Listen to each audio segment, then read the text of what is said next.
Top-notcher ng PNP Academy ngayong taon ay isang laki sa hirap.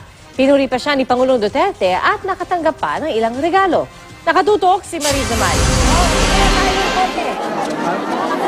Kapusman sa pamumuhay at ulila na sa ama, hindi yan naging hadlang kay Police Inspector Jervis Allen Ramos na matupad ang kanyang mga pangarap. Si Ramos ang top-notcher ng San Ciclab Class of 2019 ng Philippine National Police Academy. Ang kanyang kwento ang ibinida ni Pangulong Duterte sa kanyang talumpati. Nothing is impossible as long as you keep your eye on your goal. I therefore challenge your class, the San Ciclab Class of 2019, to be the greatest version of yourselves. Tinanggap ni Ramos ang Presidential Kampilan Award bilang top 1 ng klase. Ginawaran din siya ng bahay at lupa at bagong baril.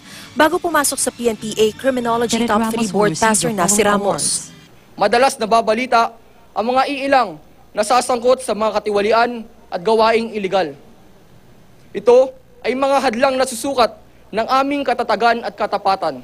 Babae naman ang pumangalawa sa klase na si Police Inspector Mary Fin Carisusa na tumanggap ng Vice Presidential Kampilan na iginawad ni Vice President Leni Robredo. Being a woman is not a hindrance para ma-achieve mo yung dreams mo. 6 sa top 10 ng San Ciclab Class ay babae. Kasama sila sa 47 nagtapos na babaeng kadete. Sa 201 kadeteng nagtapos sa PNPA, 138 ang sasali sa PNP, 41 sa BFP at 22 naman sa BJMP. I join our fresh graduates to support and contribute to the administration's fight against illegal drugs, terrorism, and corruption. Mariz Umali, Nakatutok, 24 Oras.